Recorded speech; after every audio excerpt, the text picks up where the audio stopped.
Beautiful people, it's me, Pamela, on my YouTube. Cho, no, what's the T? Siyahlazia. Baloyi continues to think that Ntanzi is a slow coach, and Ntanzi is telling him off. He's just like, no, you can't make those decisions and decide when I'm the one that was sitting in that car. When Jonathan on fucking Pamu Jonathan, I'm just like, what the Ntanzi has seen it all. Ntanzi has been through the most, guys. Ntanzi, out of all of those 5 people, Maguyen, the sex about Chris number 2, I got the bus by traps Tarababanto and mooring them. Uthi, I don't even know ukuthi ubani owangishaya ngempama, but I think uJonathan, because impama khona qhamuka ngaphambili, Jonathan was the only one. Yabona uJonathan guys engabuphi was sitting in front, so which means it's him. Yo, I'm just like yo Ntanzi bantu. And that whole thing about the car, the lies that Mohula said, oh my gosh, I'm just like abanganje ukuthi that car ingekho right, but sometimes it's like le moto ehamba ngo-120, so how is it not fine? Like, you understand the guys, the lies there. And but you know what's crazy about that? Baloyi kodwa continues to read, isn't it? Hey. You know, Baloyi is asking one and the same thing around Ntanzi ukuthi, well, now do you have like any injuries or asked him again just before the agenda? Athi Ntanzi izandla ngithi ngasithi asivukele babe ngichuba, so how am I gonna see like, you understand? But ubhlungu umzimba, guys, you know how it is, and you can see ukuthi Baloyi doesn't care about that. I'm just like, it's like, oh, but you know, Baloyi went on like this, ne? But and we didn't have any visible injuries. Guys, and then on top of that, bakchubi.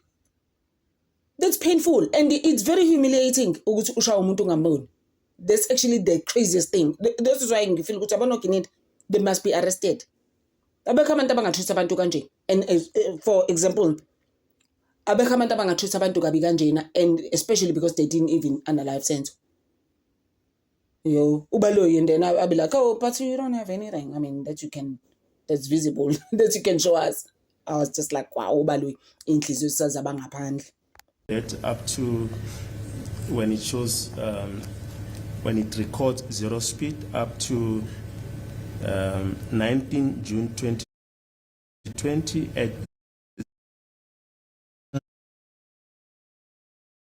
yes, and that Constable Buthelezi and Maphumulo also arrived there in those vehicles. nokuthi ke uconstable nokuthi ke angithi ke uButhelezi noMaphumulo nabo bafika lapho ngazo imoto lezo. Yeah. Yes.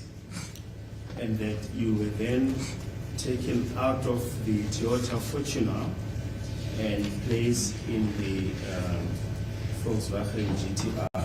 Nokuthi ke wase ukhishwa ke kuyona iToyota Fortuner wafakwa ke kuyona ke iGTI. Yeah. Yes. And that a Truworths plastic bag was placed over your head.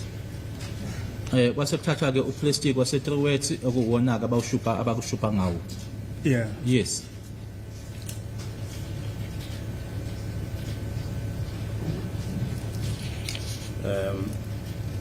You were with Sergeant Mabena at the back of this vehicle when the plastic bag was placed over your head. Ngalesikhathi ke ushupwa ngawo uplastic lona ke wakwaTruworths wawuhlezi emuva kuyona imoto lena uhlezi naye uSergeant Mabena. Yeah. Yes. And Constable Buthelezi was to your right. He was positioned at the rear right door and prevented you from getting out of the vehicle. Nokuthi ke He would push you back inside the vehicle. nokuthi ke uButhelezi ke wayekulana ke kulesigaba lesike sangakwesokudla lesangasemuva kuyona imoto lena nokuthi ke futhi ke nako wayekuvimba ukuthi ungaphumi emotweni. Yeah. Yes. And that Constable Jonathan would push the chair backwards of the or the seat, push the seat backwards, and it would get in between your legs. nokuthi ke uJonathan ke yena wayethi ke ahlehliseke isihlalo lesi sangaphambili ke ukuthi ke singenelana ke phakathi noma singene ukuthi sikuvimbeke noma singene la phakathi kwazo inyawo zakho uma ngaba esihlehlisa esibuyisa umuva ukuthi size kuwena uJonathan. Yeah, ukuthi ngingakhona ukuphuma. Yes, preventing me from going outside. Now, your evidence is that after this incident at the engine garage, the cars then left the engine garage. Manje ke ubufakazi bakho buthi ke emva kwaso ke isigameko lesi esenzeka lesaqeda ukusisho ke lapha engine zabe imoto seyihamba ke lapho engine. Yeah, bangibona ngendlela izayihamba zayigubhile khona lapha phakathi angazi ukuphi. Yes, but I don't know where exactly were the cars traveling. I just saw them moving there, but I don't know where exactly. But before that, you were taken from the Volkswagen GTR and placed back in the Toyota Fortuner. Kodwa ke phambi kwalokho khipha ke kuyona iJina base bekubuyisela kuyona iFortuner. Yeah, sebeqedile kuba bekwenza. Yes, once they were done with what they were doing. Now, your counsel asked you during your evidence in chief on the 10th of February 2026 at page 29, line 1, your counsel asked you as follows: Mr. Ramsepile, did you have any physical injuries? This is now after the alleged assault at the engine garage. Then you responded as follows: they never assaulted me on my body. It was only the plastic and I was just trying to get out, fighting them off. Wase ubuzwa ke ummeli wakho ke ngenkathi ke wethu kuyena kummeli wakho ukubuza imibuzo kwakungazo i10 February kuwona lonyaka lona ke ku page 29. Ingabe ke walimala yini kwakhona yini ukulimala ubonakalayo okwabangelwa ke ikona ukushaywa lokho uma ubonakala ke wena wathi abazange angishaye emzimbeni kwakuplastic kuphela mina ke ngizama ukuthi ke ngilwe ngiphume kuloko. Yebo ngasho njalo. Yes, that's what I said. Bese kuba yilona wangishaya ngepama ngathi angibona ukuthi ubani ongishaya ngepama ngishaya ngifaka uplastic.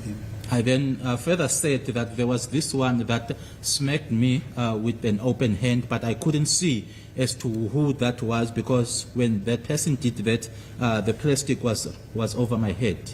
Kodwa ngendlela ngangihlele ngayo kuyakhomba ukuthi ngangishawa umuntu ophambi kwami ngoba umabheno wayephezulu khomba ukuthi ngangishawa lo wayephambi kwami uJonathan. But the manner in which I was seated, it was indicative of the fact that the person that smacked me or assaulted me was the person that was seated in front of me based on how I was seated because Mabena is the one that held the plastic over my head. But with reference to the question that was asked by your counsel as to whether you sustained any physical injuries, your response was that they never assaulted you on your body. Are you then saying that there were no physical injuries? Kodwa ke kokumayela nombuzo wawubuzwa ummeli wakho ukuthi ke ingaba kwakhona yini ukulimala kwakukhona la kuwena emzimbeni wathi abakaze bakushaye emzimbeni ukusho ukuthi lokho ke la emzimbeni wawungalimele.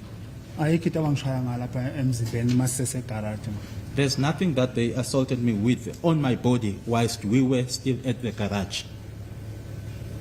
But you've just said that you were hit with an open hand. Kodwa ke uqeda ukusho manje ukuthi washaywa ngempama. Masithi emzimbeni esikhuluma la ubuso lobo umzimba nobuso indawo ehlukene lezo. When we refer to the body, this is what we are referring to, the witness pointing to the body itself. Here, this is the face, so these are two different parts. On the face where you slept, were there any injuries? Ebusweni la owashaywa khona ngempama kwakhona ukulimala.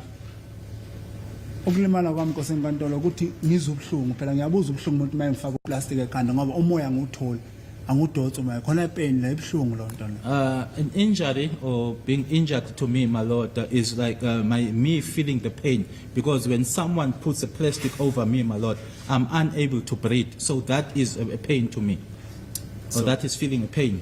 But fact of the matter is that there were no physical injuries anywhere on your body and the face. Kodwa ke emzimbeni nasebusweni akukho la khona kwakubonakala khona ukuthi la ulimele nokulimala onako noma la akukho ebusweni nasemzimbeni. Ngangizobona ubani osikhathi simnyama ngoba kumnyama. Who would have been able to see me because it was dark? Ngoba ngisho namanje bangatshana le personal le SAPS mangithwala ngifaka uplastic la phambi kwakho akunosibazo siyobona uyangibona ngiphethe ukuthi ngijuluke mhlambe ngiphumelele ogazi emakhaleni or ngijuluke ngikhiphe lo mafinyela emakhaleni khomba khona nomuntu eyenza ke emhlungu. Even now, if I were to request one of the members of the SAPS just to put the plastic over me, there won't be any visible injuries. I would be sweating, there would be blood coming out, or there would.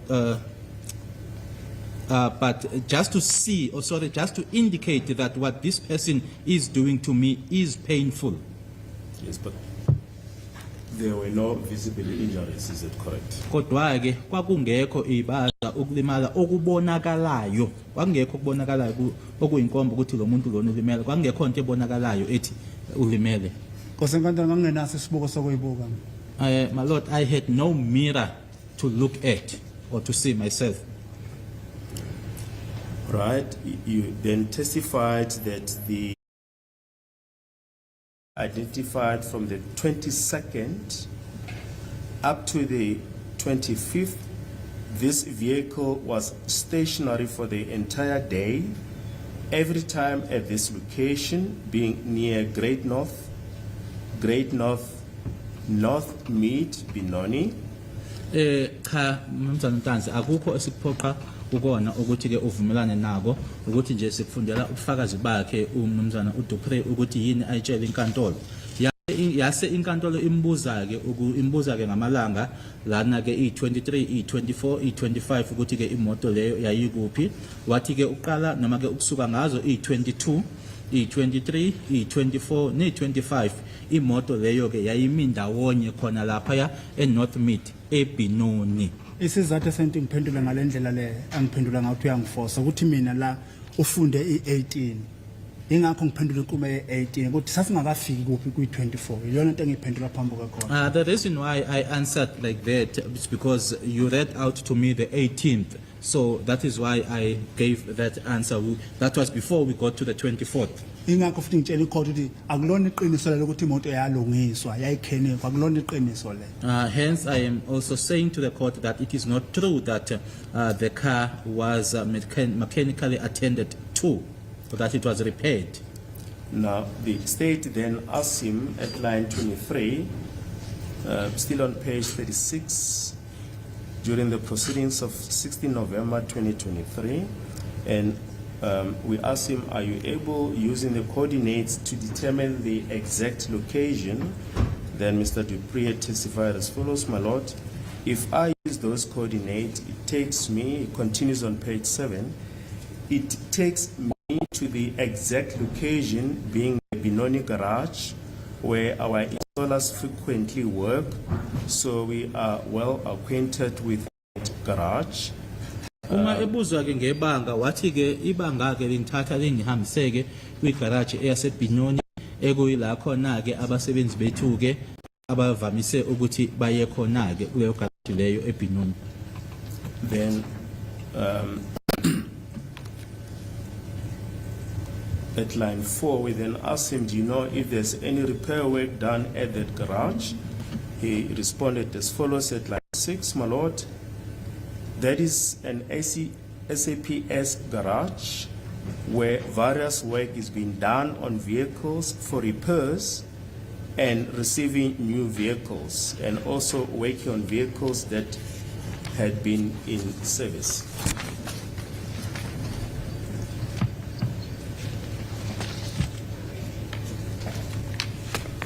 Wase ebuzwa ke ukuthi ingabe uyazi yini ukuthi ke kulungiswa ke noma kuyalungiswa ke kuleyo garage leyo. Uma ephendula ke umnumzana uDupree ngosenkantolo Igaraji ke leyo ye-subs i-SAPS la ekwenziwa ke imisebenzi khona ke yahlukahlukene ezimotweni la ezilungiswa khona nokuthola futhi ke imoto ezintsha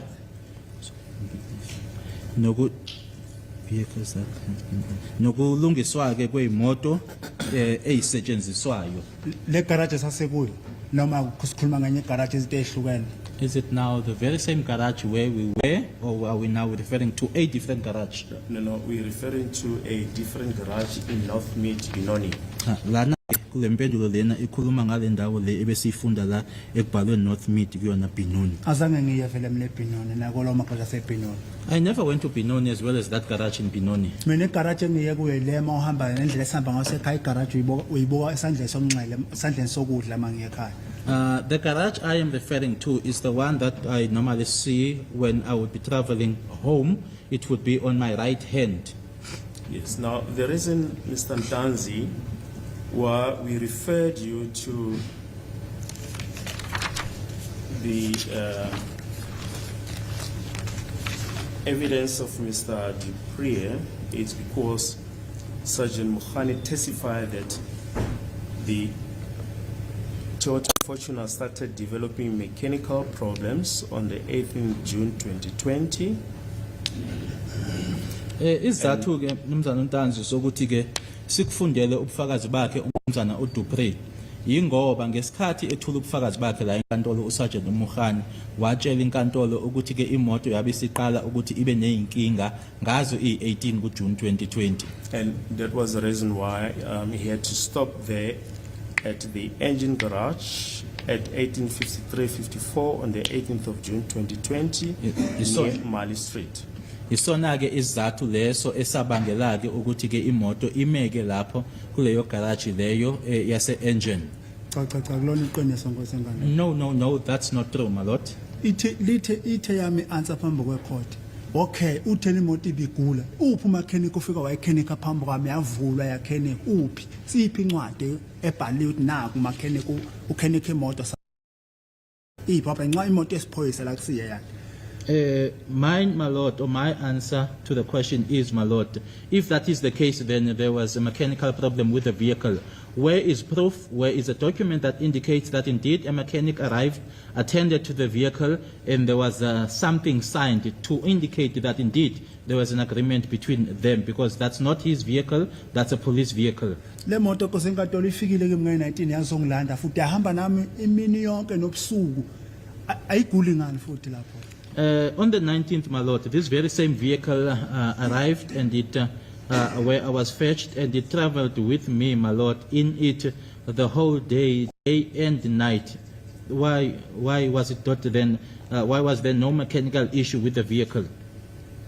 Well, the evidence of Sergeant Mukhani was that he did summon a mechanic to attend to the problem.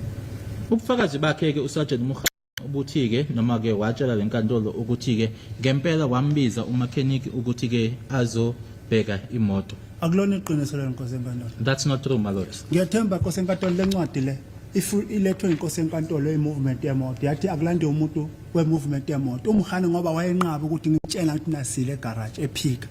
I believe, my lord, that this document, the witness referring to the AVL report, that it was the order of the court that this report be brought before the court, because Mukhani denied it, my lord, when I told him that indeed we went to the garage. Ngoba lapha ecourt wangathi mina ngiqamba amanga mangithi sile egarage sile kuphuphe ephika kwasana. Kodwa uthe mesebona lezi zinto lezi zohamba kwemoto usezothe ecourt ucela uxolo uyaxolisa.